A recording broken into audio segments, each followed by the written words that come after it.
À l'origine, c'est de se dire, bordel, on est en France, on sait faire du bon pain, des bons fromages, de la bonne viande. Pourquoi est-ce qu'on se contente de McDo et Quick ? Je pense que j'ai créé des restos parce que, comme je te le disais tout à l'heure, j'étais bridé dans ma créativité et j'avais envie de me marrer, quoi. J'avais envie de mettre un ton décalé sur une marque et finalement, pour moi, la com, c'était aussi important que de faire de la bonne bouffe, quoi. C'est un programme en 6 mantras. Ici, je cultive le business. Ici, je sais fêter les événements, les petits comme les grands, les anniversaires d'un collaborateur, un mariage, un truc, etc.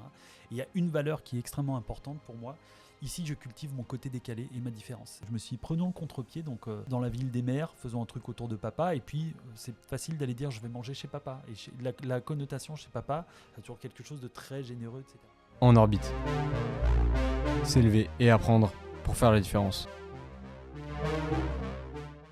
Bienvenue dans le deuxième épisode de En orbite, le podcast de Onimedia, le podcast pour prendre du recul, s'élever et discuter de ce qui fait vraiment la différence. Aujourd'hui, nous recevons l'un des hommes derrière l'une des références françaises du burger. Son ancienne apparaît comme deuxième chaîne de burgers dans le magazine Capital. Ils sont connus pour leur humour franc et leur amour des produits français. Je reçois Yves Ecker, le fondateur de Burger de Papa. Donc c'est un vrai plaisir de te recevoir. Aujourd'hui, Burger de Papa, c'est plus d'une vingtaine d'enseignes partout en France, en propre et en franchise. Mais vous êtes avant tout lyonnais. Presque. Alsacien. Alsacien, ok. Lyonnais d'adoption depuis 17 ans maintenant. Ouais. C'est parce que tu es tellement amoureux de Lyon, on y reviendra, que j'ai eu l'impression que tu étais lyonnais. Eh ben, tu fais bien de le dire parce que je suis vraiment amoureux de Lyon. Je me souviens, je suis arrivé le 28 juillet 2008 à Lyon, puisque je suis originaire d'Alsace. Je suis arrivé, j'avais 27 ans. Ouais. Je suis tombé en coloc avec un mec que j'avais rencontré. J'ai 43 ans. Okay. Tombé en coloc avec un mec qui, pareil, venait juste d'arriver de Marseille, qui connaissait pas du tout Lyon. Et on est devenus copains comme cochons. C'est toujours mon meilleur ami aujourd'hui. Et le 29 juillet au matin, on a pris des vélos et on a fait le tour de Lyon et on allait découvrir Lyon ensemble. Et je suis tombé amoureux de cette ville et je sais que j'en partirai certainement plus. C'est quoi le premier truc que tu as fait, que tu as vu à Lyon, que tu as dit waouh? On était sur les pans de la Croix-Rousse, on est descendu, on a été le long des quais de Saône et ensuite on a fait un tour dans le vieux Lyon et je me suis dit c'est vraiment magnifique. Ouais. Cette ville est méconnue où moi j'avais jamais mis mes pieds à Lyon avant. En France, tout est polarisé autour de Paris, alors que c'est une ville, je trouve, qui a une richesse à tous les points de vue, architecturale, culturelle. Je te parle même pas de la bouffe, évidemment la gastronomie, le dynamisme économique aussi à Lyon. Hein. C'est une ville où il y a vraiment de quoi s'épanouir professionnellement, des très très belles boîtes, des grosses enseignes françaises qui sont nées ici. C'est une ville incroyable. Ah, complet. Bah moi je sais que j'aime beaucoup aller à Paris aussi, tu vois, pour des voyages courts ou autres. Mais à chaque fois que je revois un Lyon, je me dis ah ouais quand même. En fait, c'est un Paris en plus petit, en plus intimiste peut-être. Et ben ça me fait le même effet et toujours la même histoire quand je reviens de Paris avec le train, une fois qu'on sort de ce tunnel là après Caluire et que ça s'ouvre sur le Rhône avec au bout la Part-Dieu, à droite le parc de la Tête d'Or. Je me dis c'est bon, on est à la maison, tout va bien. C'est génial. Moi j'étais longtemps phobique de Paris, alors maintenant de plus en plus j'ai appris à apprécier, mais il y a trop de densité, c'est too much. Ici c'est le bonheur. Quand tu habites un petit peu en périphérie de Lyon, tu prends tes chaussures, tu sors en 5 minutes t'es à la campagne, en 10 minutes t'es en train de tâter le cul des vaches, c'est exceptionnel. Il y a quoi de mieux? C'est magnifique. Avant de parler de ton parcours, Yves, et de ta boîte, la première question que j'aimerais te poser, et c'est la question que je pose à tous les invités, c'est comment toi, à la troisième personne, tu te décrirais comme... il est totalement instable, il est... Ça donne envie. Ouais. Il est instable, il est déjanté, il est généreux et il est souvent... alors comment dire ? Il est souvent inconscient du danger. D'accord. Voilà. Est-ce que c'est pas une qualité ça pour être un entrepreneur ? Si, pour être un entrepreneur, c'est sûr. Mais il y a un certain nombre de limites des fois qu'il ne faut pas franchir. Ouais. Et moi, j'ai souvent joué avec le feu sur beaucoup de choses. En fait, on est dans un pays où on est assommé par de l'administratif à tout va, de la bureaucratie qui s'empile. Et des fois, quand tu veux aller vite, quand tu es un entrepreneur, tu veux aller vite. Donc des fois, tu prends des raccourcis. Tu joues un peu avec certaines règles. Et moi, ça m'est souvent arrivé. Alors, ça m'a plus souvent souri qu'autre chose. mais quand tu te prends des retours de bâton, Est-ce que tu peux nous fois, ça parler fait d'un mal. retour de bâton là comme ça avant qu'on Ouais. enchaîne sur le Pas de début de problème. ton On parcours? a un restaurant à Lyon, avenue des Frères Lumière, qu'on a ouvert en 2016. Ouais. Alors moi, j'ai la particularité dans mon métier, quand on fait du burger, il faut ce qu'on appelle un fonds de commerce dédié à la restauration avec une gaine d'extraction pour Ouais. évacuer les fumées. Ça se trouve pas partout. On avait trouvé un restaurant avenue des Frères Lumière à Lyon, et dans le bail, il était bien marqué qu'on pouvait pas installer de gaine d'extraction dans cet endroit. Et moi, j'ai fait des pieds et des mains pour en installer une. J'ai un petit peu louvoyé avec la copro, etc. J'ai fini par l'installer.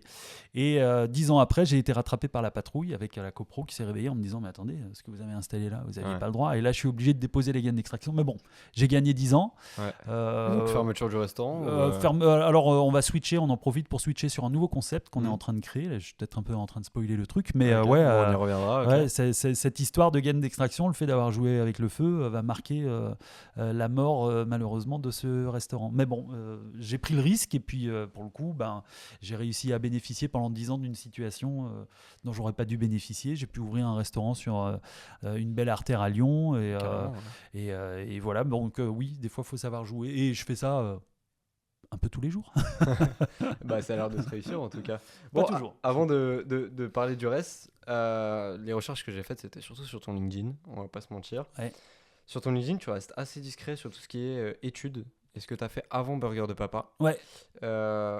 Déjà, est-ce que tu peux nous parler de ce que tu as fait avant, Ouais. que ce soit en termes d'école, de formation, etc., pour les gens qui nous écoutent? Ouais. Et est-ce qu'il y a une raison sur cette volonté de rester un peu évasif sur ce que tu as fait Eh ben alors c'est très simple, c'est parce que j'ai pas fait d'études. Je suis un Ok. pur autodidacte. Moi j'ai toujours été un peu atypique quand j'étais gamin. Quand les potes faisaient du foot, moi je construisais des cabanes. Ok. Quand à 14 ans, tout le monde passait son temps à aller faire du foot le week-end avec les potes à faire ci et ça. Moi j'avais une autre passion, c'était la radio. Depuis tout petit, j'étais fasciné par ce média et j'étais longtemps insomniaque. Donc quand j'étais petit, j'arrivais pas à dormir. Et je faisais des pieds et des mains pour que mes parents me laissent éveillé le plus longtemps possible. Et puis un jour, ils ont dit bah non, tu resteras dans ta chambre, mais on t'achète une radio. Donc j'ai commencé à écouter la radio comme ça Ok. très jeune. Et j'écoutais la radio jusque très tard la nuit. Et c'est ce qui m'a donné envie de faire ce métier. Et en fait, à 14 ans, j'ai trouvé une radio associative à côté de chez moi.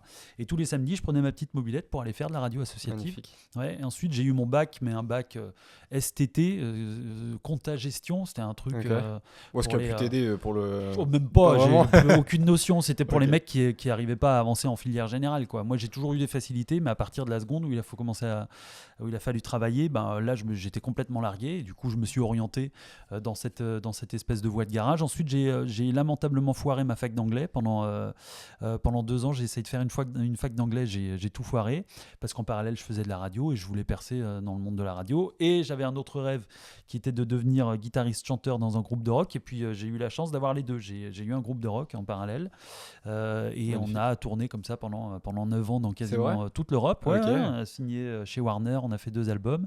Et puis un jour, tout a pété, on s'est séparés, je me suis séparé de ma copine et c'est ce qui fait que du coup, je me suis dit, j'ai plus d'attache en Alsace, je vais partir et c'est comme ça que je suis venu à Lyon. Mais ce que j'ai pas dit, c'est que dans l'intervalle, du coup, j'ai commencé à faire de la radio à partir de 18 ans. Il n'existe pas d'école en France pour faire de la radio. Alors si, depuis, je crois qu'il en existe une, mais c'est une espèce de Ouais, il y boîte a des afrique. trucs de journalisme aussi un ouais, petit peu où ouais, ouais. on amène un petit peu vers Ouais. le monde de la radio. vite Exactement, fait, mais ça reste un métier qu'on apprend sur le tas, quoi. Donc, Ouais. je suis passé comme ça de radio associative en radio associative, et puis j'ai évolué jusqu'à être animateur radio sur une radio où je faisais la matinale, jusqu'en du coup 2008, où là j'ai switché complètement, et là c'est une autre aventure qui démarre. Je passe de la radio à la restauration, une espèce de grand écart. Mais ouais, c'est pas une volonté de cacher mon parcours, c'est tout simplement que parcours pro, études, il y en a tout Ce qui est simplement hyper pas. inspirant d'ailleurs. Du coup. Ouais, alors ça rejoint un petit peu le côté un peu inconscient, c'est que moi en fait j'ai pas les codes des mecs qui ont fait des écoles de commerce, etc. J'ai pas le réseau non plus. Du coup, quand ça va un peu moins bien, tu peux moins t'appuyer sur des potes de promo, des mecs avec qui t'as grandi, etc. Moi je suis devenu un entrepreneur à l'âge de 31 ans. Je suis assez low profile, je suis pas du genre à sortir tous les soirs avec des copains, à faire du réseautage, etc. J'ai d'autres passions que ça. Et du coup, quand tu es un peu dans le dur, ce qui est mon cas depuis 2 ans, c'est difficile de trouver les bonnes personnes auxquelles te raconter accroché. Donc c'est un petit peu l'autre pendant de l'autodidacte, c'est que et puis du chef d'entreprise, c'est que quand tu es seul en fait, tu es vraiment seul. Ouais, il y a beaucoup de personnes qui parlent de la solitude de l'entrepreneur, qui est un vrai sujet où quand ça va pas, c'est difficile d'avoir des personnes qui comprennent réellement là où tu en es et ce que ça veut dire en réalité, les difficultés que tu as, quoi. Ceux qui te comprennent le mieux, c'est ceux qui sont passés par là, qui se sont pris le mur, quoi. T'en as, toi, des gens dans ton parcours qui ont pris des murs et qui t'ont expliqué, qui t'ont apporté un peu? Ouais, mais finalement assez peu. Alors pour tout te dire, nous ça fait 2 ans que le contexte n'est pas bon, hein. Tu disais qu'on a une vingtaine de restaurants. Effectivement, on a 25 restaurants, mais on est monté jusqu'à 46. Donc, je te laisse imaginer quand tu passes de 46 à 25 restaurants, quand tu fermes 21 restos, et ça sur un intervalle très court de quasiment 2 ans. T'as plus la confiance de tes franchisés, t'as plus la confiance des nouveaux prospects, il y a plus grand monde qui vient toquer à la porte pour ouvrir des restaurants avec toi. Alors je pourrais m'expliquer sur le pourquoi du comment on a fermé des restos, etc. C'est multifactoriel si tu veux, mais j'ai pas l'impression que ce soit que lié à Burger de Papa, en tout cas cette difficulté dans le monde de la restauration, du fast-food, ce genre de choses en tout cas. Sortie de Covid, début de la guerre en Ukraine, on a tous pris cher, quoi. C'est que sur les coûts matières, ça a fait ça, le pouvoir d'achat des Français a fait ça, il y a une concurrence démentielle dans mon segment, le burger premium, donc tous autant qu'on est, on a vraiment souffert très fort là sur les dernières années, et puis le contexte global là aujourd'hui, il aide pas, il y a une espèce d'incertitude politique qui pèse sur tout le monde. Les gens ont de moins en moins de pognon. Franchement, tout coûte de plus en plus cher dans la vie de tous les jours. Et toutes ces petites dépenses mises bout à bout, toutes ces choses qui augmentent, c'est moins d'argent pour le loisir, c'est moins d'argent pour les sorties au resto. Et on souffre. Donc, on essaie de trouver d'autres leviers aujourd'hui pour se renouveler. Mais je t'avoue que c'est difficile. Et tous autant qu'on est effectivement dans la restauration, nous, la restauration et l'immobilier, on fait partie des 2 secteurs qui ont vraiment morflé. Et du coup, je veux dire, quand l'objectif c'est de faire de la franchise, d'ouvrir des restaurants, les deux, que ce soit l'immobilier et la restauration qui sont en complexité, on va dire,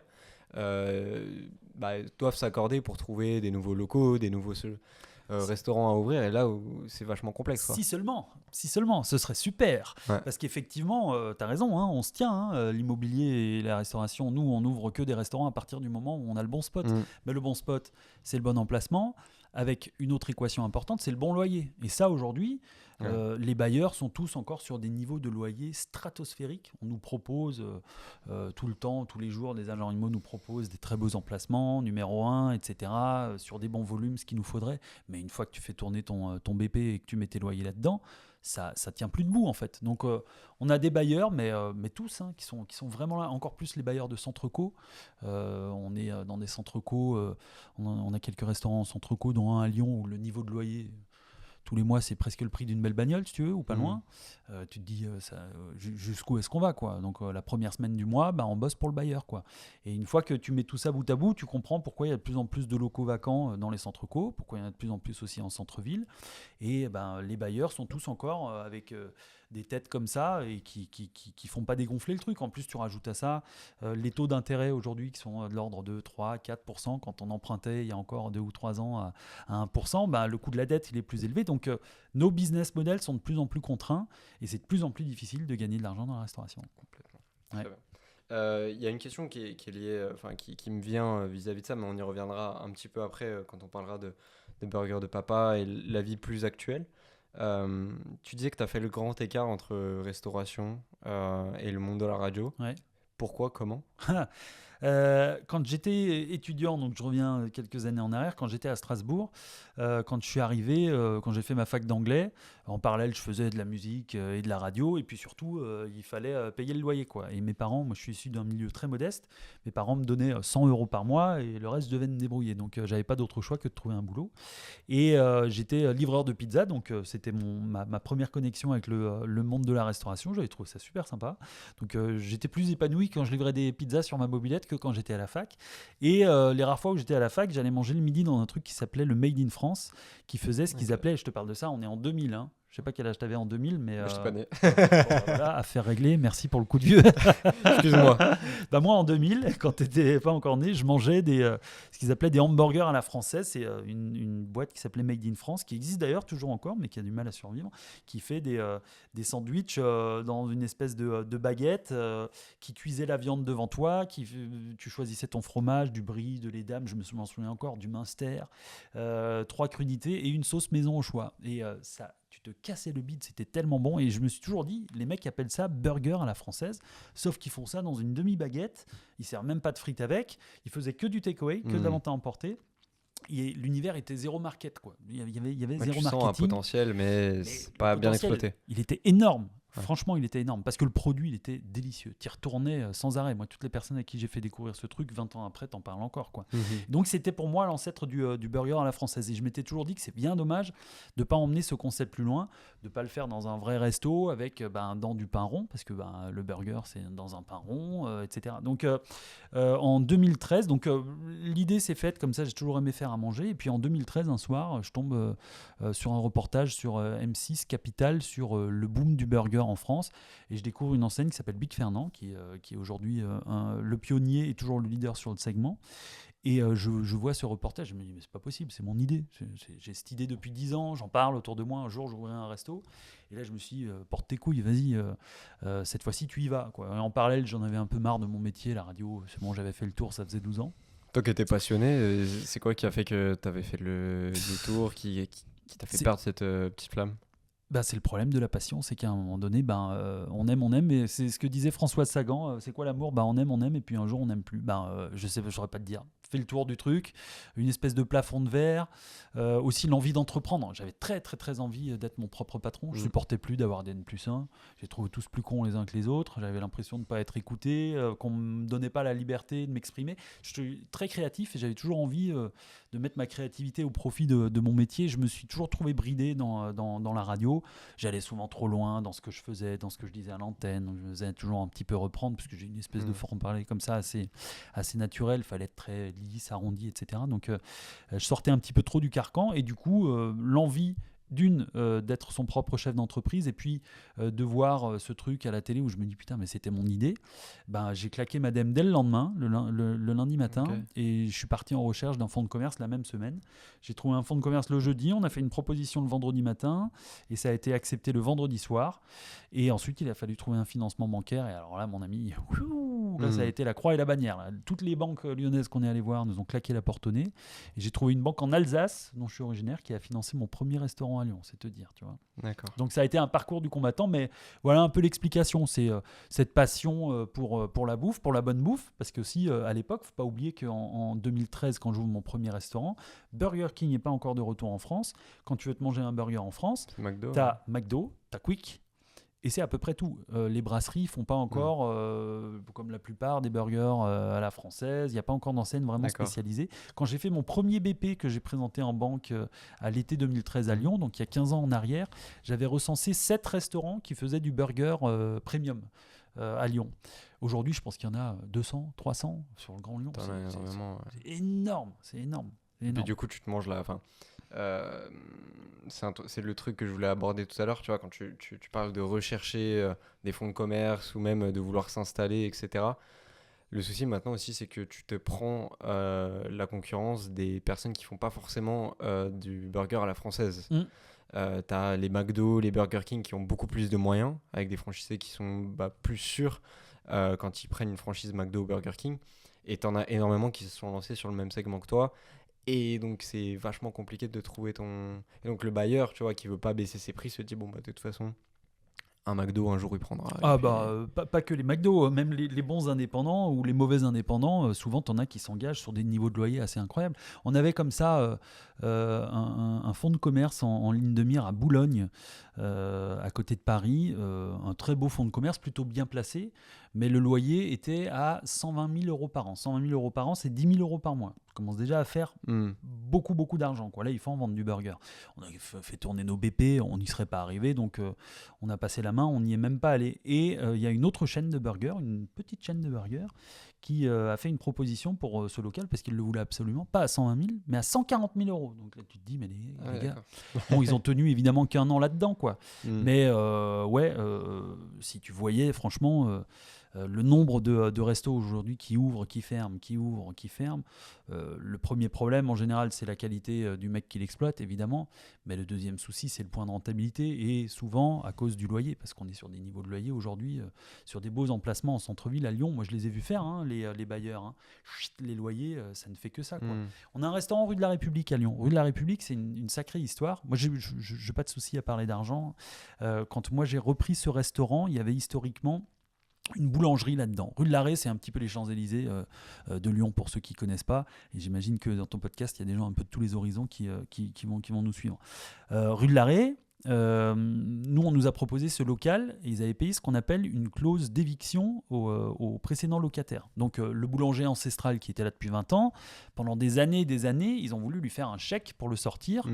Et ils ont fini par l'avoir. Donc ils lui ont fait un très beau chèque, il est sorti très bien. Pourquoi ? Parce que la rue de la pour ceux qui connaissent pas forcément, mais la rue de la Rue, c'est quand même une rue où c'est la rue où il y a tous les gros magasins, les grandes enseignes, etc. Ouais. Et avoir un petit boulanger qui est pas forcément lié à une grande enseigne, ça faisait tâche. Déjà, il y avait de ça. Et puis de deux, la rue de l'Arrêt, elle est passée de fonds de pension en fonds de pension. Un coup, c'était les Qataris, les Américains, les Dubaïotes. Bref, c'est l'opération immobilière énorme. D'accord. Les mecs, ils ont racheté des pans de la rue complètes, des quartiers complets, quoi. Et donc eux, leur sujet, il est sur la rentabilité, quoi. Donc ils ont vu qu'il y avait des beaux ancestraux, des vieux beaux, dont le fameux boulanger qui payait 2500 balles de loyer par mois, rue de l'Arrêt, pour 120 mètres carrés. Et c'est vrai que pas assez, certainement pas assez. Mais alors de là, est-ce que ça va, est-ce que moi j'ai payé quand je suis rentré? Donc ils lui ont fait son fameux chèque, clause d'éviction, ils l'ont sorti. Lui était à 2500 balles, moi je suis rentré à 7500 euros. x3, le loyer x3. D'accord. Et aujourd'hui, je comprends mieux pourquoi ils étaient aussi attachés à le faire partir, quoi. Ils lui ont fait un très joli chèque, mais ils s'y sont bien retrouvés, parce qu'en 4 ans, moi j'ai payé le chèque de celui qui est sorti, quoi. Bah oui, je paye 500 000 balles de loyer de plus par mois que le précédent. Donc voilà, il y a cette espèce de bulle immobilière où en plus tous les bailleurs fantasment sur les restaurateurs en se disant les restaurateurs, c'est moins compliqué que la fringue, ils auront plus de facilité à nous payer, parce que dans la fringue aussi, tout le monde se casse la gueule, et c'est plus difficile aujourd'hui de payer ses loyers quand tu as une boutique de fringues qu'un restaurant, et encore que. Donc ils ont beaucoup misé sur la restauration ces dernières années en se disant c'est eux les nouvelles vaches à lait qui vont qui vont honorer des loyers ici. Et la résultante, c'est que tout le monde a rehaussé ses niveaux de loyer, et qu'aujourd'hui les niveaux de loyer dans la restauration sont devenus beaucoup trop élevés, quoi. Il va falloir à un moment donné qu'il se passe un truc, clairement. Tu parlais de l'idée tout à l'heure, quand tu as regardé Pic Fernand, tu dis c'était mon idée, etc. Tu parlais aussi du Made in France, que tu évoquais tout à l'heure avec la chaîne dont tu es originaire. C'est quoi l'idée de Burger de Papa à la base, à l'origine? Ouais, à l'origine, c'est de se dire bordel, on est en France, on sait faire du bon pain, des bons fromages, de la bonne viande. Pourquoi est-ce qu'on se contente de McDo et Quick? Proposons un produit généreux, bon, avec des bons fromages français, parce que tout ça s'accorde très très bien, hein. Du pain, de la viande, du fromage et une bonne sauce, ce qui fait le burger. Moi, je sais pourquoi ça marche si bien, c'est parce que ça excite tellement les papilles, quoi. Un bon burger bien fait, qui respecte et un fromage bien fondant et une sauce avec une petite pointe d'acidité, etc. C'est un truc qui donne un goût de reviens-y monstrueux, quoi. Donc l'idée, c'était de proposer vraiment un produit premium, de se dire McDo, Quick font des hamburgers. Nous aussi, les Français, on sait faire des hamburgers avec un autre niveau de qualité et fait avec des bons ingrédients. C'est vraiment très très bon, quoi. C'est vraiment de se dire, on premiumise du fast-food, junk food, quoi. Aujourd'hui, c'est plus une expression très très à la mode, mais à l'époque, il y a 15 ans en arrière, on parlait de McDo, junk food. C'est mauvais pour la santé, vous allez tous crever. Peut-être si tu vas manger chez McDo tous les jours, mais par contre, si tu manges régulièrement chez moi des bons produits sains et que par ailleurs tu fais attention à ton alimentation, tu vas pas prendre 10 kilos en 6 mois, quoi. Voilà, donc l'idée, c'était vraiment ça, c'est de se dire McDo fait des frites surgelées, on va faire l'inverse, on va faire des frites maison. C'est un autre savoir-faire, mais c'est une autre qualité de produit. McDo et compagnie font des steaks surgelés, nous on va acheter la viande sur place. McDo a du pain surgelé, nous on va travailler avec un boulanger partenaire qui nous fait le pain maison. Et donc Le croisement de tout ça, ça donne, comme je te disais, le même nom de produit, mais des ADN totalement différents. Et tu croques dans un produit des gros fast-food et chez nous, la différence, normalement, tu n'as pas besoin d'être un fin gourmet pour la ressentir, quoi. Tu le comprends tout de suite. Le produit, oui, il est beaucoup plus cher. Évidemment qu'il est beaucoup plus cher chez moi parce que j'ai un autre savoir-faire, j'ai une autre qualité de produit. Les produits sont locaux, ouais. Tu vas les... Et c'était le bon time to market, c'était le bon moment pour y aller. Je pense que tu faisais ça encore il y a 20 ans en arrière, tout le monde s'en fichait du burger à la française, mais il y avait une bonne fenêtre de tir, c'était le bon moment. C'est que, en fait, j'ai quand même l'impression que tu as pris ce concept de burger à la française qui est très bon, même pour les avoir goûtés et tout, moi j'adore, tu vois. Mais tu as quand même pris le marketing très américain, très McDonald's, Quick, etc. Avoir des burgers ronds dans des sachets, Ouais. etc. Machin, que tout le monde connaissait à ce moment-là, qu'on connaissait pas forcément avant qu'ils viennent s'installer ici. Et donc ça fait une alliance qui marche très très bien, quoi. On connaît comment c'est fait, comment c'est apporté, etc. Mais c'est une autre qualité de produit qui est dedans. Donc forcément... Tu as raison parce qu'en plus, depuis le début, je me suis toujours dit ne nous éloignons pas trop des standards en termes de goût de ce que font les Américains. Pour te donner un exemple, nos 2 burgers le plus vendus, on en a un qui s'appelle le Fils à Papa. C'est très simple, tu croques là-dedans. On a essayé de reproduire plus ou moins un Big Mac, tu vois, avec une sauce un peu vinaigrée, des pickles un peu sucrés, des oignons frits, du cheddar. Ça représente une vente sur 3 chez nous, c'est énorme. Notre deuxième burger, la tête de lard, avec du bacon, une sauce béarnaise un peu moutardée, ressemble un peu à un Royal Deluxe par exemple, ce genre de choses, tu vois. Donc et on sait que quand on se lance dans des recettes beaucoup trop élaborées, alors Dieu sait qu'on en fait parce qu'on fait des burgers de saison, on en fait 6 par an, donc il faut toujours un petit peu se renouveler. Mais quand on part dans des fromages pas assez connus, trop forts, ou quand on part dans des légumes un petit peu trop clivants, ça marche pas. En fait, les gens veulent des choses simples, rassurantes. Et donc, c'est difficile de faire simple, hein, c'est ce que je dis souvent. C'est le mieux est l'ennemi du bien, mais essayons de rester focus sur des produits rassurants que les gens connaissent. Quand ils croquent là-dedans, il faut que ce soit équilibré, bon, savoureux, que ça donne envie de revenir et que ça les éloigne pas trop des codes des burgers qu'ils connaissent, quoi. C'est que ça peut faire un petit peu peur quand on arrive devant la carte et qu'on comprend. Enfin, on se dit, on comprend pas trop. On se dit, ce burger-là, ouais, il y a ça que je connais pas, il y a ça que je connais pas, alors que le burger McDo, ok, cheddar, steak, etc., on a la base, quoi. On a longtemps eu un burger à la carte avec un fromage alsacien qui s'appelle le Münster. Ouais. Et je crois que j'ai entendu, mais franchement, au moins 50 fois des clients nous dire mais c'est quoi le Monster? Vous mettez de la boisson énergisante dans le burger?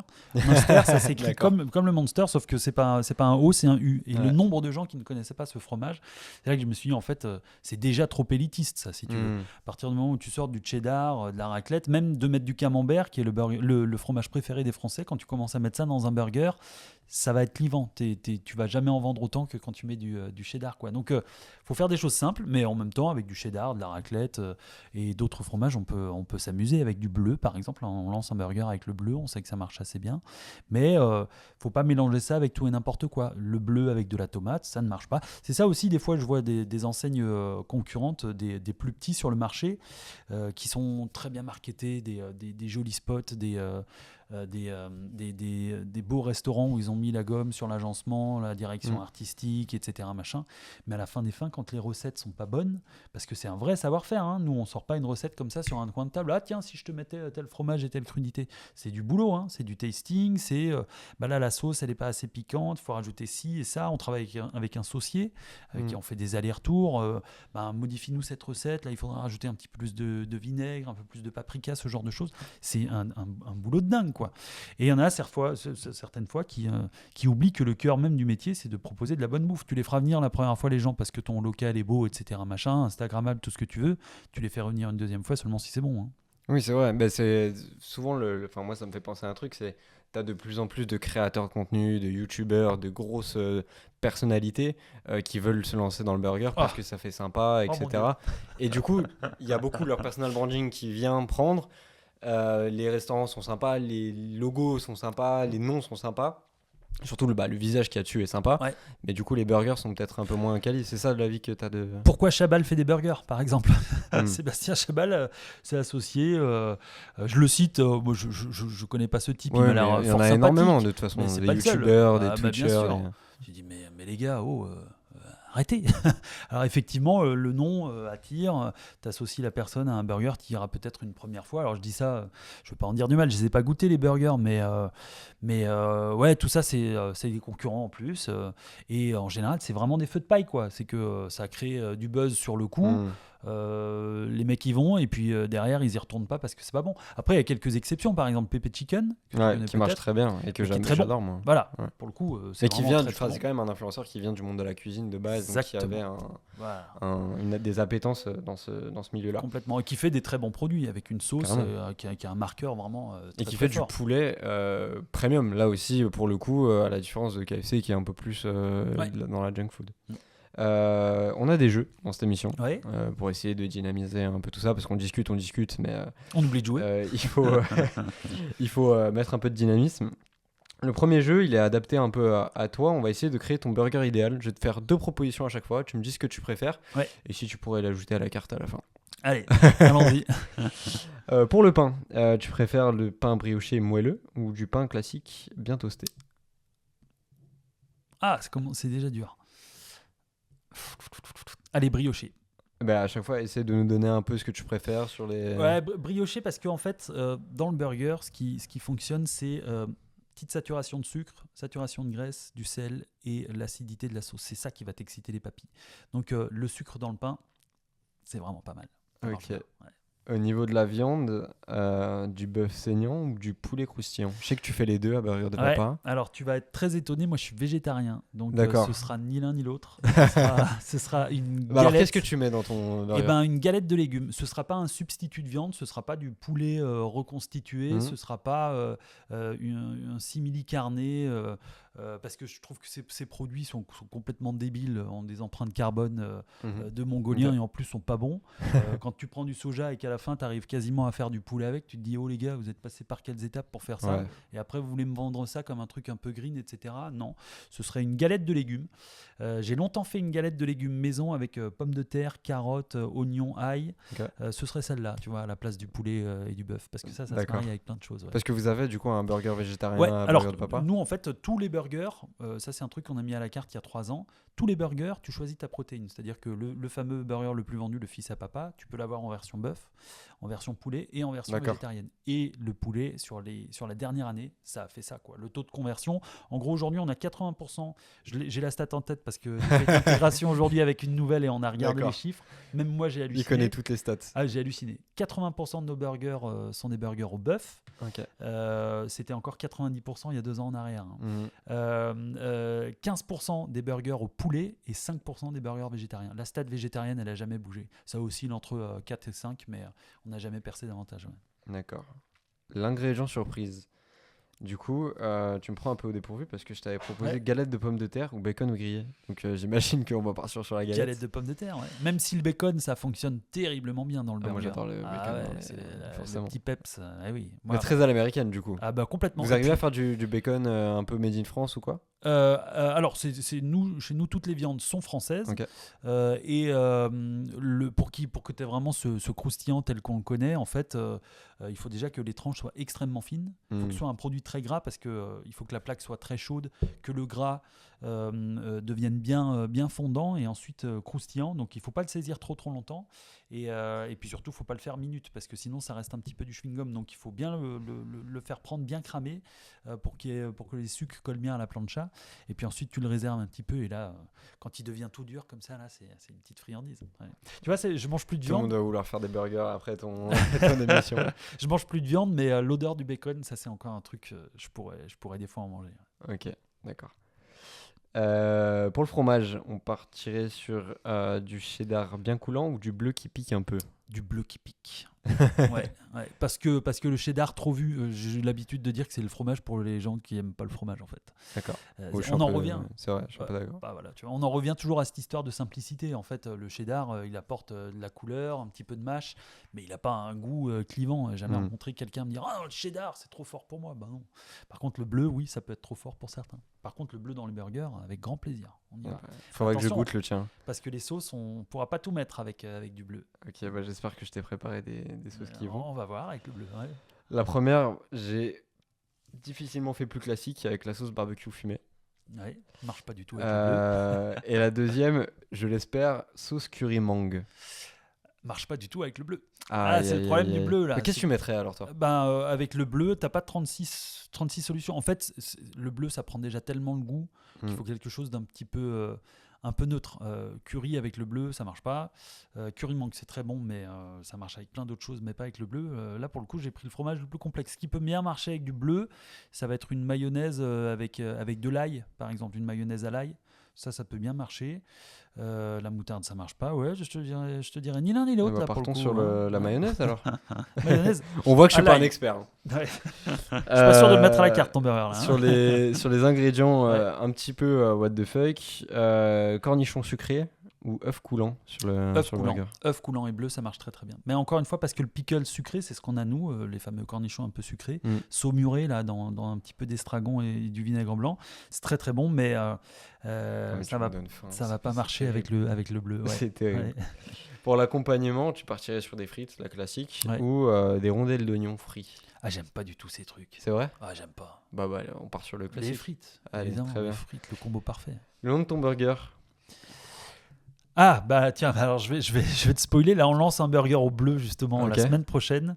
Et on a tourné autour du pot, on cherche toujours un nom, alors soit qui colle avec la saison, la recette, etc. J'aurais bien aimé l'appeler Allez le bleu, mais il aurait fallu qu'il y ait un euro de foot ou une coupe du monde de foot pour que ce soit raccord. Et donc on a tourné le truc dans tous les sens. Et finalement, on l'appelle le Bluetooth, la touffe bleue. Et l'univers qu'on a créé autour de tout ça, on en parlera peut-être tout à l'heure. On a généré un personnage, un peu une espèce de professeur un peu fou façon Retour vers le futur qui aurait créé une machine qui s'appelle la Bluetooth pour créer un burger. Donc il a plein d'instruments comme ça complètement débiles. Et voilà d'où le nom et l'univers. Carrément, moi c'est un truc que je voulais aborder avec toi. Parce que comme je te l'ai dit avant qu'on commence, moi je viens du monde de la communication, donc c'est un truc que je regarde beaucoup, notamment quand je prépare les émissions, je regarde tous les réseaux sociaux et tout, et j'essaye de voir un peu, capter un peu l'idée derrière. J'ai l'impression quand même que la communication des burgers de papa, elle est quand même pas mal à ton image, dans ce côté un peu déjanté que tu décrivais au début, dans ce côté où tu tentes des choses, tu te dis bon bah vas-y, on va casser les codes, malgré que tu fasses du Made in France un peu premium. Comment est-ce que tu décrirais le ton de la communication de Burger de Papa et comment vous l'avez pensé dès le départ? Alors, c'est une très bonne question parce que c'est devenu avec le temps un gros sujet chez nous. Moi, l'idée première, à vrai dire, je pense que j'ai créé des restos parce que comme je te le disais tout à l'heure, j'étais bridé dans ma créativité et j'avais envie de me marrer, quoi. J'avais envie de mettre un ton décalé sur une marque et finalement, pour moi, la com, c'était aussi important que de faire de la bonne bouffe, quoi. J'étais dans mes restos tous les matins à faire ma préparation de viande, couper mes légumes, servir mes clients le midi et l'après-midi, dès que je pouvais, j'ouvrais l'ordinateur, un petit coup de Photoshop, Facebook, essayer de rebondir sur l'actu, etc. Trouver des angles toujours un petit peu décalés qui font parler les gens. Parce que moi, le pur food porn, c'est pas un truc qui m'intéresse beaucoup, si tu veux. Alors, il faut en faire. Maintenant, on en fait. Mais je préfère qu'on mette un bon message humoristique là derrière, qu'on rebondisse un petit peu sur l'actualité. Et donc, le ton global, ça a toujours été d'être un petit peu grinçant. Alors, on me dit souvent, on compare souvent Burger King, en termes de com, c'est exceptionnel, etc. Effectivement, c'est exceptionnel. Il y a une boîte derrière qui s'appelle Buzzman, qui leur facture chaque campagne certainement des fortunes. Et c'est très fort, de toute façon, avec toutes les personnes qui travaillent avec Buzzman ont des communications assez transgressives. Magnifique. Dernière campagne Ikea. Enfin, tout est magique chez Buzzman, mais on n'a pas les fonds pour les faire travailler, d'une. Et puis, on a une communication quand même un poil plus agressive encore que Buzzman. Buzzman ne touche jamais à la religion, à la politique ou ce genre de choses. Nous, on n'hésite pas à taper sur ce genre de sujet. Voilà, par exemple, le nouveau pape élu, ou je ne sais pas comment on dit, la semaine dernière, le lendemain, on fait une image avec un pape qui bouffe un burger et qui s'en fout plein la toge avec marqué non pas Abemus Papam mais Abemus Papa. Voilà, on rebondit là-dessus. Voilà, alors on se fait pas que des copains. T'as des mecs en story qui like et puis d'autres qui disent vous êtes odieux, faut pas faire ça.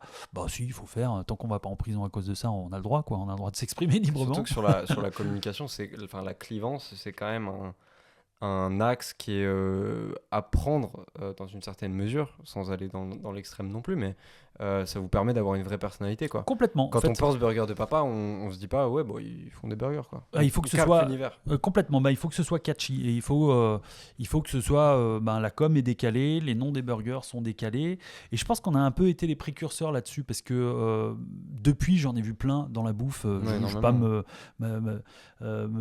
vanter en disant ça, mais je pense qu'il y en a beaucoup qui nous ont gentiment suivis en se disant tiens, on peut faire de la bouffe et en plus avoir un humour décalé. Moi, j'ai été beaucoup inspiré par une enseigne qui s'appelle Bagelstein, qui fait du bagel et qui a toujours une communication tellement décalée. Et au début, je me suis dit, mais ces mecs sont dingues. Ces mecs sont fous.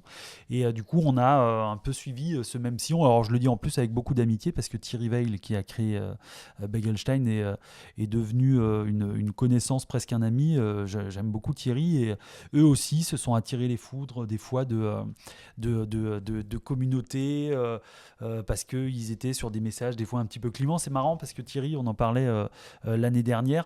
Dans les premiers Bagelstein, il y avait une affiche sur les vitrines. Alors moi, ma génération, ça nous fait rigoler, mais la vôtre beaucoup moins. Et aujourd'hui, on ne pourrait plus le faire, mais c'était il y a presque 15 ans en arrière. C'était Wi-Fi gratuit pour les filles. Voilà, juste de mettre Wi-Fi gratuit pour les filles, ça aujourd'hui, c'est le genre de blague qui passerait plus, quoi. Alors que eux, Bagelstein, on en fait mais dans tous les sens. Mais on est dans un monde où malheureusement, l'humour fait vachement attention. Tu peux te faire cogner par les haters à tout va. On marche un peu sur des œufs, donc avec le temps, on a un peu édulcoré quand même notre communication, mais c'est moi à la fin des fins qui finit toujours par y revenir en disant putain, là on n'est pas assez mordant, là on se marre pas, là donc avec mon service de com, c'est toujours ça le message, quoi. C'est faites-moi des trucs décalés, faites-moi des trucs qui marquent l'esprit, quoi. Ou quand tu m'as raconté la vanne une fois, c'est bon, je m'en souviens et j'ai en tête que ça c'est les beurres de papa. Donc ouais, c'est pas facile. J'ai rarement trouvé des gens pour collaborer avec nous qui avaient cette fibre, cet humour décalé. C'est pour ça que la com, on continue à avoir des réunions toutes les semaines auxquelles je participe pour brainstormer autour de ces idées. Ouais. Et aujourd'hui, je t'avoue qu'en plus, effectivement, l'IA nous aide un petit peu, quoi. Ouais. Complètement. Cette communication, c'est quoi vos enjeux, vous ? Puisque tu dis que vous traversez une période qui est un peu compliquée ces dernières années, etc. Comment est-ce que toi, tu l'utilises pour essayer de relancer un peu ce truc ? De faire parler de toi. La meilleure des pubs, c'est le bouche à oreille, c'est un repost, un partage, un truc qui va prendre de l'ampleur, qui va avoir un effet boule de neige. Et ça, aujourd'hui, pour le générer, c'est pas facile. Moi, je te parle quand même d'un temps, quand j'ai commencé, Facebook ne monétisait pas encore ses services. Donc, quand tu mettais un post sur Facebook et que les gens commençaient à le partager, ça te coûtait 0. Dans les algorithmes, t'étais favorisé. Tu pouvais très vite faire des dizaines de milliers de vues gratuitement, alors qu'aujourd'hui c'est beaucoup plus compliqué. En plus, je parle de Facebook, mais votre génération, ça va plutôt être du Insta, du TikTok, etc. Donc on adapte le message à chacune des plateformes. On fait pas la même chose sur TikTok, on fait pas la même chose que sur Insta, etc. Donc on adapte, et l'idée c'est vraiment de trouver, soit de surfer sur les trends.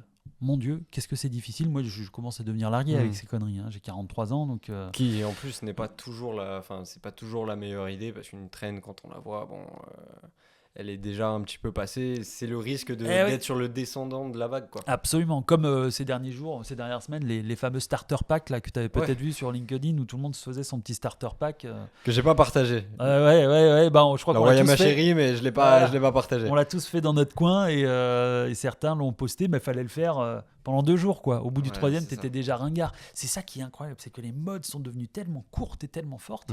Ce truc du starter pack, moi, ça m'a fait halluciner, quoi. Fallait le faire pendant les 2-3 premiers jours, quoi. Après, tu étais vraiment un ringard, quoi. Et les gens qui sont forts, justement, sont ceux qui arrivent à utiliser ces trends, à la prendre un peu de côté, ou même faire un total changement de direction et l'utiliser à leur manière. Je sais que j'ai vu des gens faire des photos où ils se mettaient leur caméra au plafond et se mettre eux-mêmes allongés au sol avec plein d'éléments de leur truc pour faire un starter pack en IRL. Et ces gens-là ont marché de dingue, quoi. Et en plus, c'est beaucoup plus écolo que... Oui, parce que tu les fais mouliner les serveurs. C'est vrai que les chiffres sont sortis derrière, c'était moins rigolo. Et ça, moi, j'hallucine aussi. Je pense qu'on se rend pas du tout compte parce qu'on tape notre petit prompt là et on appuie sur entrée. Des fois, ça met 2 minutes à mouliner pour une image. Ça fait un petit peu chauffer les serveurs là, à l'autre bout du monde, quoi. Même l'idée de... peut-être que quand je sortirai le podcast, ça sera plus du tout d'actu, mais le truc de dire merci à ChatGPT, pèserait des Ah ouais tonnes et des tonnes de CO2. Si tout le monde disait merci à ChatGPT, du coup, les Ok. personnes enfin les Sam Altman et compagnie disaient Ouais. non, ne dites pas merci à Ouais. ChatGPT. C'est Ouais. pas grave, il est là pour vous aider. de toute Ok, façon. je savais pas, je l'apprends. Alors moi je lui dis jamais merci parce que je suis impoli, je lui dis même pas bonjour. On n'est pas beaucoup à le faire. Pour continuer, du coup, on va parler de la franchise. Vous êtes lancé en franchise, donc vous avez des restaurants propres et en franchise. C'est quoi la proportion que vous avez en 3 propre restaurants propres et 23 restaurants en franchise. franchise? Ok. Vous avez lancé rapidement la franchise? Oh, beaucoup trop tôt, ouais. Ouais. Euh, Pourquoi beaucoup trop tôt?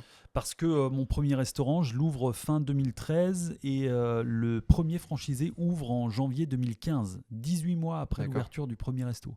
Alors c'était une espèce d'effet d'aubaine. Alors c'est un restaurant qui vient de fêter ses 10 ans là le 5 mai dernier, qui est à Versailles, Versailles, du coup ouais. J'ai vu passer le Qui posting. est toujours ouvert, hein, qui fait partie, maintenant c'est le plus ancien de nos restaurants, avec une histoire un peu particulière, c'est qu'en fait en 2014, je remonte un petit peu dans le temps, une équipe de France 5 tournait un long format du dimanche soir, 50 minutes autour du burger, sur l'essor du burger premium, et ils faisaient un comparo entre toutes les grosses chaînes, apports nutritifs, etc. Un format très France 5, un peu sur la nutrition, etc. Ouais. Et puis à la fin du reportage, ils ont fait 5 minutes sur les bons élèves de la classe, et en l'occurrence nous. Ils sont venus avec nous chez le boucher, chez l'éleveur de vaches, etc., chez le boulanger, sympa, pour comprendre nos valeurs. Ouais. Et c'est comme ça que ce reportage a été diffusé à la télé début 2015. Et pour le coup, on a croulé sous les demandes de est-ce que vous franchisez, À l'époque, on franchisait pas. On venait juste de créer le concept, c'était complètement balbutiant. Et notre premier donc prospect qui s'appelle donc Cyril de Versailles qui nous a approchés. En général, la règle, on dit dans la franchise, c'est 100 demandes entrantes, un transformé. Donc, tu as beaucoup de touristes qui viennent, qui s'intéressent à toi, et ça s'est confirmé avec le temps, hein. Parce que du coup, ils demandent à toutes les franchises. Voilà, en On soit général, d'accord. c'est ça. Voilà. Ouais. Ouais. Et lui, Cyril, en fait, il avait un restaurant, une brasserie qui marchait plus. Il comptait en faire un restaurant de burgers, donc il avait déjà commencé à faire des travaux. Et puis finalement, il s'est dit, mais est-ce que je m'associerais pas à une enseigne? Et pour le coup, il est tombé sur nous. Ça a bien matché entre nous, et c'est comme ça que ça a démarré. Donc, on s'est rencontrés en février. Il a ouvert au mois de mai, même pas 3 mois après. Aujourd'hui, on ne sait plus faire ça. C'est au moins entre 6 mois. Dans le meilleur des mondes, c'est 6 mois le temps de gestation, parce qu'il faut trouver le local, il faut trouver les financements, etc. Entre 6 mois et des fois 1 an, voire même 1 an et demi. Et puis tu as souvent des mecs qui sont tout feu tout flamme au début, qui veulent ouvrir avec toi. Si ça s'éternise au bout d'un moment. Voilà, exactement. Les mecs Parce qu'ils veulent des revenus, quand même. Oui, et puis au début, ils iraient sur n'importe quel emplacement. Ah, j'ai trouvé ci et ça, c'est super, super emplacement. Et là, tu dis, ben non, gars, c'est pas bon, c'est pas là qu'il faut être. Mais c'est là où est ton expertise à toi en tant que franchiseur. C'est là où malheureusement je me suis aussi beaucoup cassé les dents, parce qu'on a beaucoup ouvert de restaurants avec des franchisés qui n'étaient pas suffisamment bons, des emplacements qui n'étaient pas suffisamment bons, mais c'était un petit peu la course à la croissance. C'est ce qui fait qu'on est monté très haut et que on est redescendu à peu près. C'est pour ça que tu disais peut-être excuse-moi je te coupe, mais trop tôt, c'est peut-être aussi parce que vous n'aviez pas assez de vision sur votre concept. Ça faisait pas si longtemps que vous étiez lancé. Ouais. Tu penses que vous auriez dû attendre beaucoup plus longtemps avant d'avoir une idée fixe de ce que c'est un burger de papa? Alors, entre le premier et le deuxième, on a attendu du coup 18 mois à nouveau, hein. Donc, on ouvre le premier restaurant en octobre 2013, premier franchisé en 2015, et le deuxième franchisé, c'est fin 2016. Donc, on a eu le temps de caler le concept là, pendant 1 an et demi. Et puis après, à partir de 2017, on a déroulé. Il y a des années où on a ouvert 10-12 restos. Donc effectivement, là, on a développé au pas de charge. Et c'est là où le concept était déjà un petit peu plus calé. Mais bon, une marque, c'est comme la mode, hein, ça bouge tout le temps, quoi. Mais les fondamentaux étaient déjà là. Et après, c'est plus sur les... vraiment, je pense, sur les emplacements et sur les franchisés qu'on s'est foiré. Ouais, ok, d'accord. Donc vous avez des points de vente partout en France.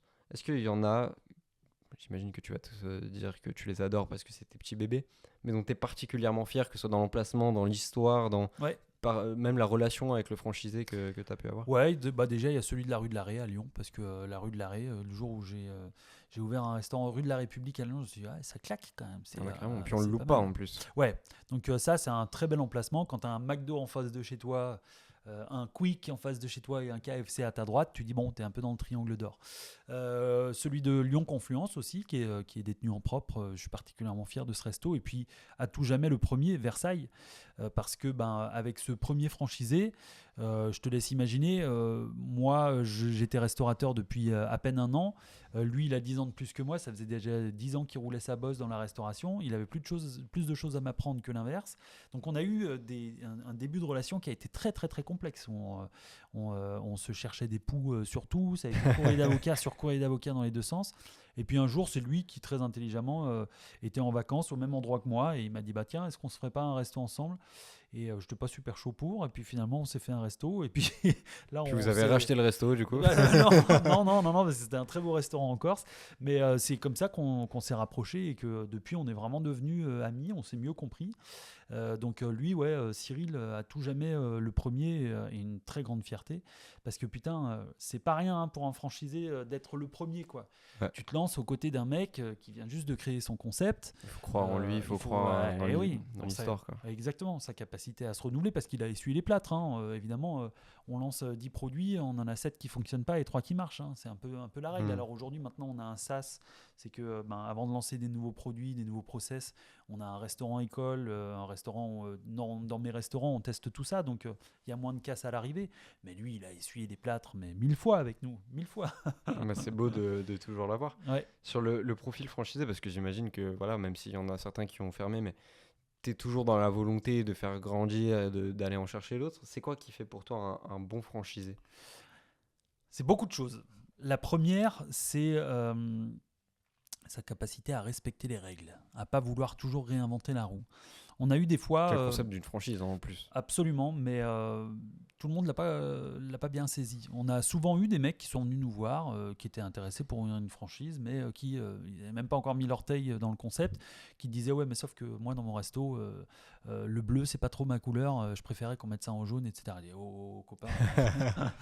Ou celui qui te dit moi dans mon resto, j'aimerais vraiment un burger au poisson parce que ça va marcher le burger au poisson. Ben non, et t'as pas le choix. On a créé un concept, on a validé un certain nombre de choses, donc discute pas trop de ça. Donc c'est le côté un peu démocrature, quoi. C'est un mix entre la démocratie et la dictature, quoi. C'est tu viens acheter un concept, ok, t'es entrepreneur, t'es chez toi. C'est un bel... Ouais, la démocrature ou la dictocratie, je sais pas comment on dit. Dictocratie, c'est pas mal aussi. Mais ouais, en tout cas, il y a de ça en permanence. En fait, on est dans des rapports de patron à patron, mais sauf qu'il y en a un qui est un peu plus patron que l'autre. C'est qu'il y en a un qui est le patron de la marque et l'autre qui doit exploiter tous les jours dans sa boutique. Il y a ça. Et la deuxième qualité première, c'est il faut aimer les autres. On est dans un métier où on fait manger les gens, on vend des moments de bonheur, quoi. Faut pas l'oublier. Ils viennent pas chez nous par contrainte. Tu vas jamais au resto en disant oh putain, faut que j'aille au resto. Je confirme. Ouais. Tu vas parce que tu as envie de kiffer, quoi. Donc même que tu te fasses un petit fast-food ou que tu ailles te prendre un kebab quelque part, c'est pas une démarche. On t'oblige pas à y aller, quoi. Si tu veux. C'est pas comme quand il faut aller faire la queue à la cave pour remplir un dossier, quoi. Donc il faut être avenant avec les gens, il faut leur vendre des moments de bonheur et encore plus aujourd'hui, il faut être dans des expériences différenciantes et il faut savoir respecter à minima le bonjour, merci, au revoir. Ce qui aujourd'hui est quand même un truc qui se perd beaucoup chez les plus jeunes générations, les vôtres, il faut être très clair, quoi, où il y a, de mon point de vue, une forme de désengagement de la vie professionnelle, un manque peut-être de responsabilité, de conscience de ce qu'est le métier de la restauration. C'est des métiers durs, on travaille les soirs, on travaille les week-ends, on travaille sur les temps de repas des gens.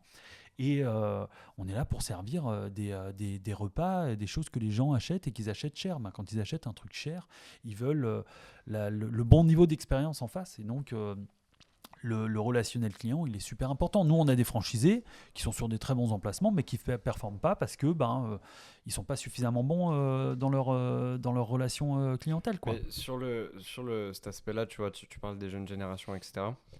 Moi, ce qui me pose question, c'est la plupart des personnes que vous allez embaucher et qui vont travailler dans vos restaurants directement, ça va souvent être des jobs étudiants, potentiellement des jeunes, etc., qui ont des trucs comme ça.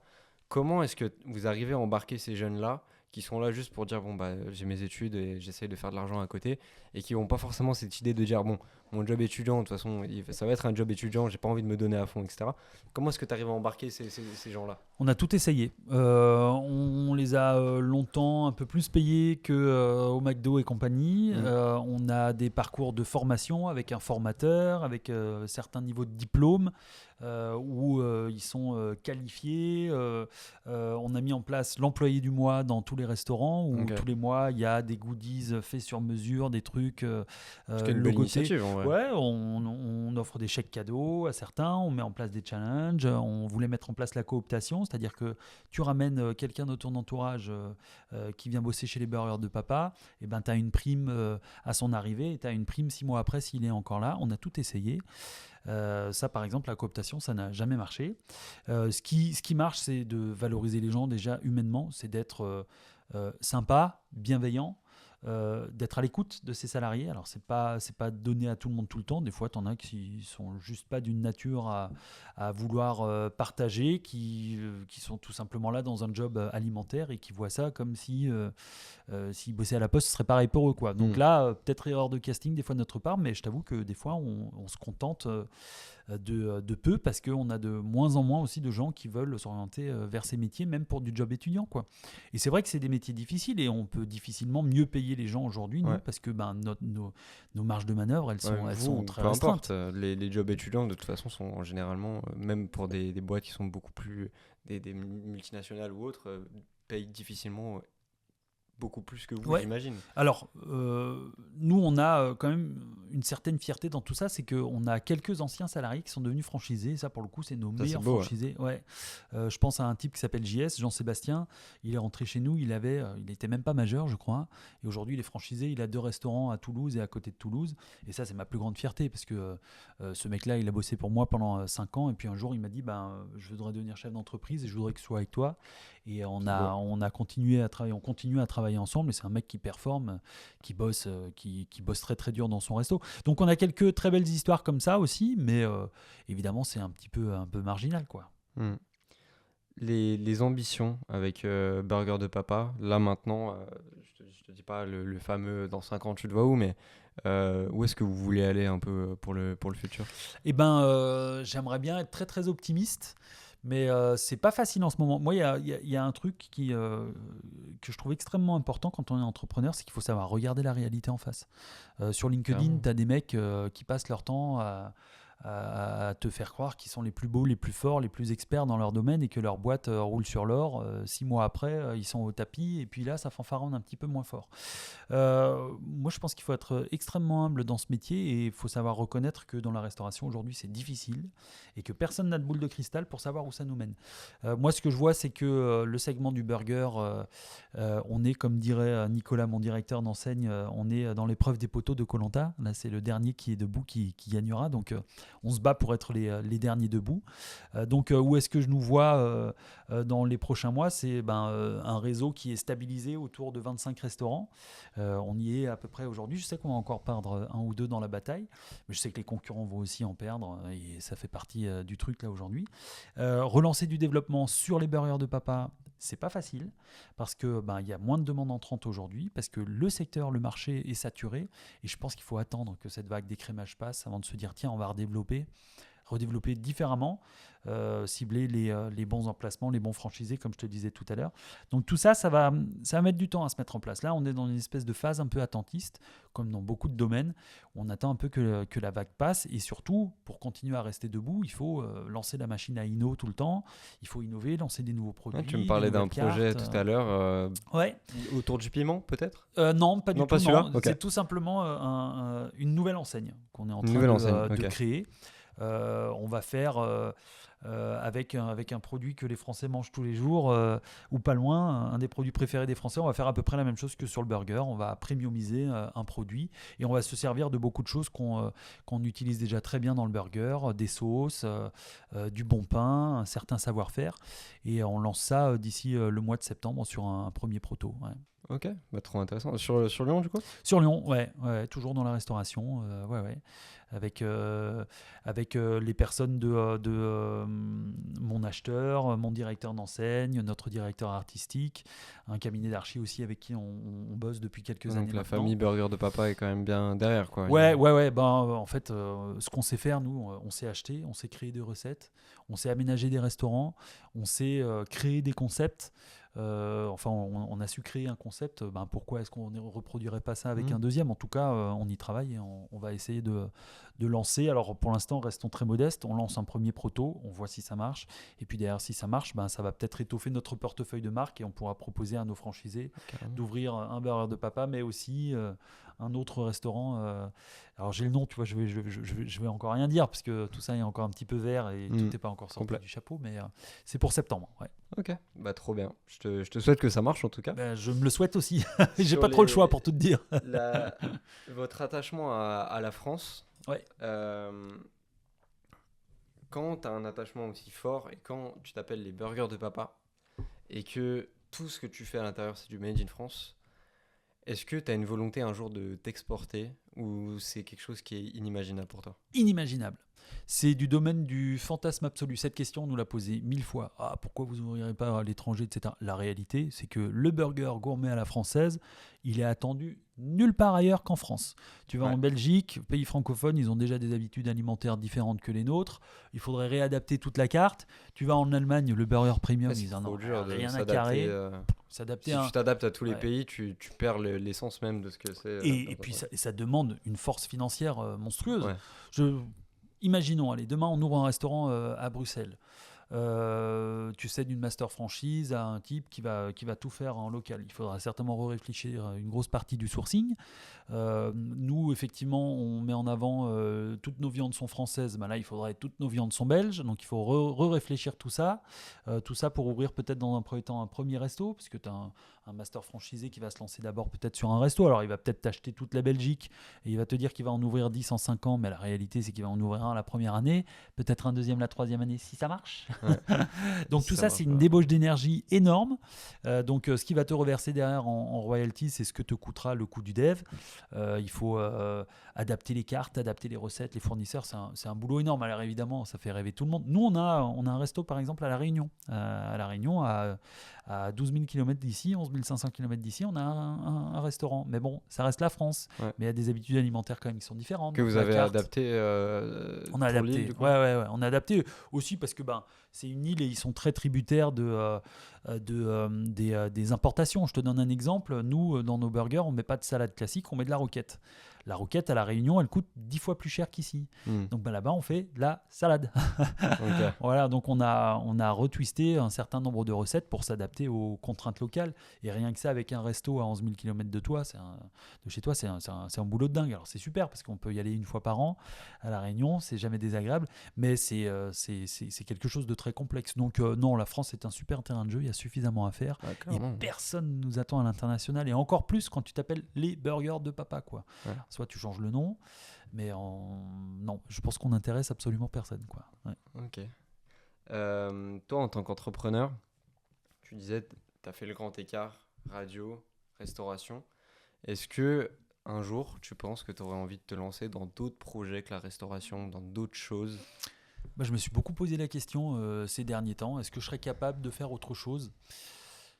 J'en suis pas si sûr. En fait, moi, il me faut le feu sacré. Je t'avoue que le burger, c'est un truc... j'aime ça, quoi. Je trouve que je suis très attaché au beau. Je trouve qu'un burger, c'est beau, quoi. Voir un plateau avec un burger, une frite, une boisson, c'est quelque chose de beau. C'est rond, il y a des étages de couleurs divers et variés. Je trouve ce produit vraiment élégant. Je trouve ça plus beau qu'une pizza, par exemple. Alors que j'adore manger des pizzas. Mais je ne me vais pas me lancer dans une pizzeria parce que je trouve le produit pas assez beau. C'est débile, hein. Mais il y a un peu de ça. Et le nouveau produit qu'on lance, je trouve aussi que c'est un produit qui est beau, qui est coloré, avec plein de couches différentes, etc. Et je suis très attaché à ça. On gratte des indices un petit peu. Ouais. Mais je serais incapable, moi, par exemple, de faire du B2B. Je serais incapable de me lancer dans un truc où en face de toi, tu as des acheteurs, des chefs d'entreprise, etc. Moi, ce qui m'intéresse, c'est le B2C, quoi. C'est le client final, quoi. Ça veut dire que tu n'as même pas cette vision business de vouloir scale forcément. Tu as envie de donner du plaisir à des gens. C'est ça la... Exactement. Alors après, avec le temps, on avait intégré quand même un certain nombre de fonctions chez nous.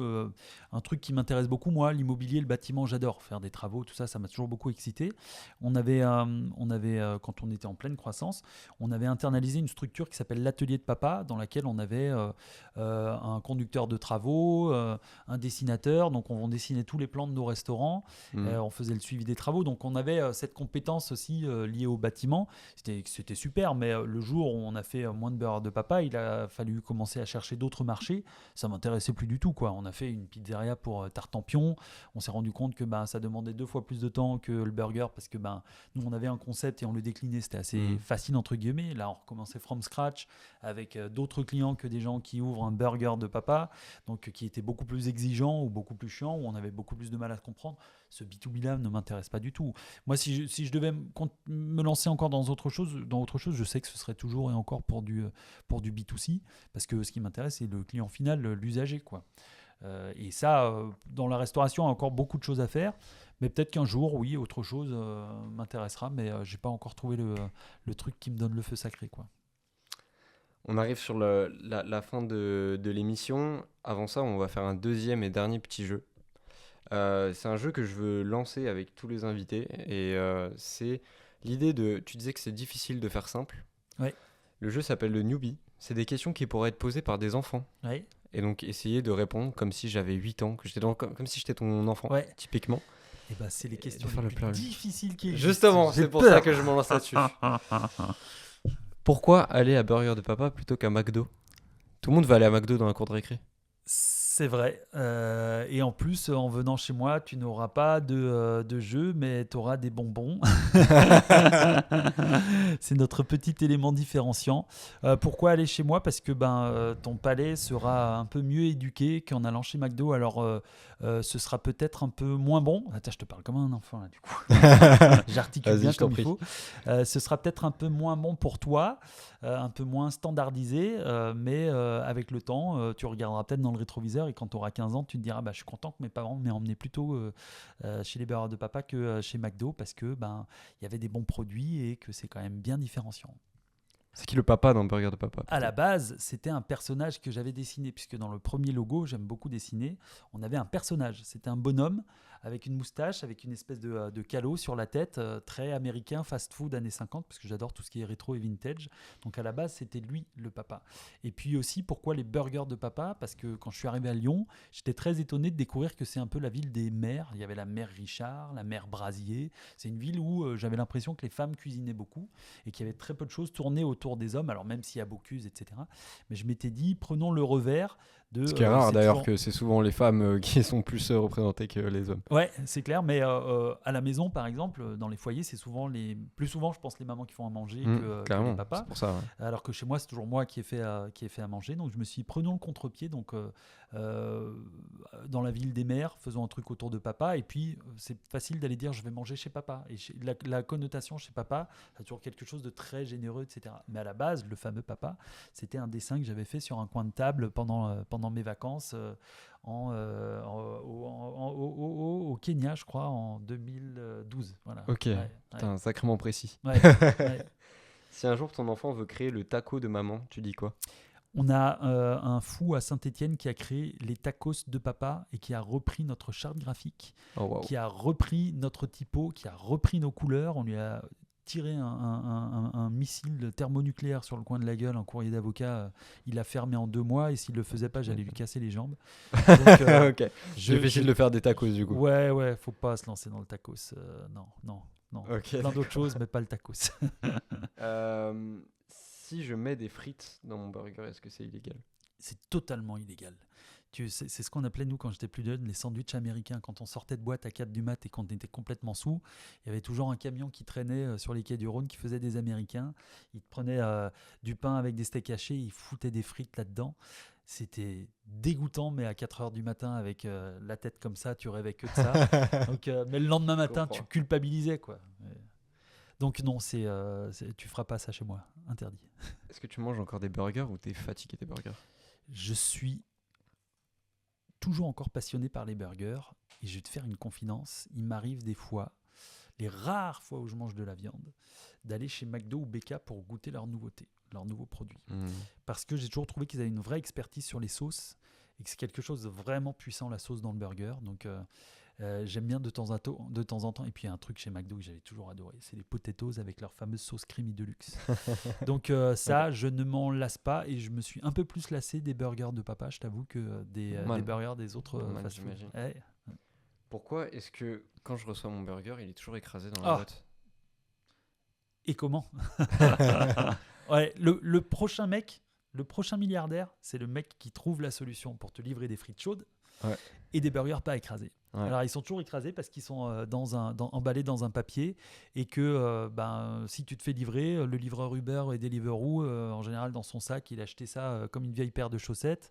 Il a pris des virages avec son scooter où il était à 2 doigts de faire des wheels et des burns et il t'amène un truc qui est pas aussi joli que ce qui est sorti de ma cuisine et ça, j'y peux pas grand chose malheureusement.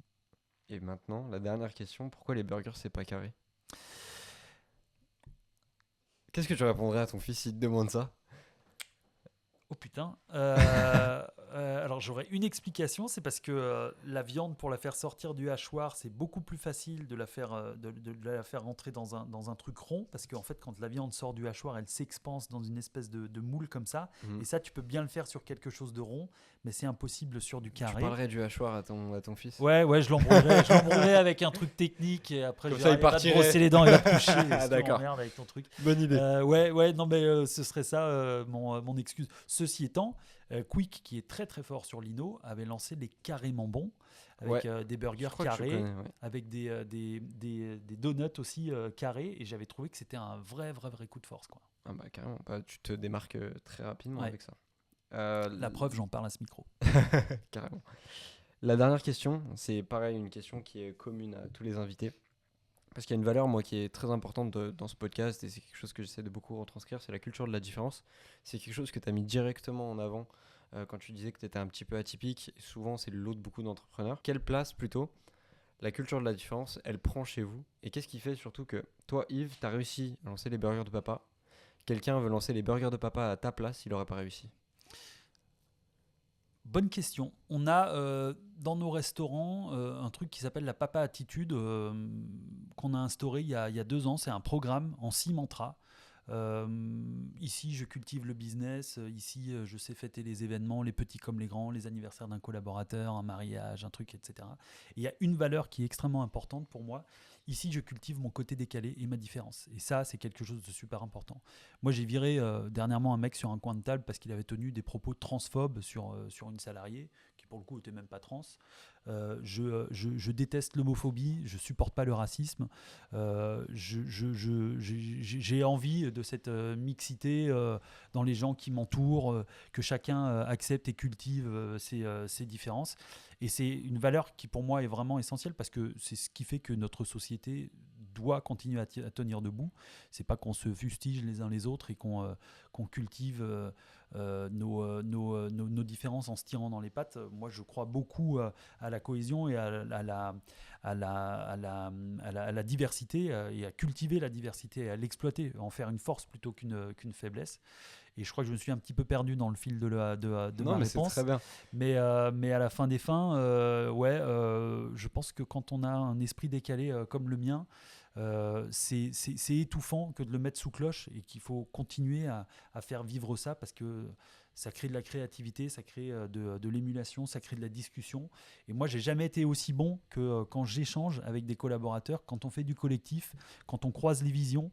Des fois, j'arrive en réunion avec une idée, je me dis putain, je vais leur faire passer ça. Et puis finalement, il y en a un qui ramène un autre bout d'idée un petit peu plus intéressant que le mien, un autre qui met le truc en musique. Et ce que je dis souvent, c'est que moi, je suis que le chef d'orchestre de toute cette bande. Hein. Un chef d'orchestre, par définition, il joue moins bien du sous-bassophone que le mec qui fait du sous-bassophone. Il sait pas jouer du violon, il sait pas jouer de la trompette, mais par contre, il sait faire jouer tout ce petit monde ensemble. Et moi, c'est mon métier, c'est de combiner avec les différences de chacun et de réussir à faire un truc qui ressemble à quelque chose. C'est pas facile tous les jours, mais on y travaille.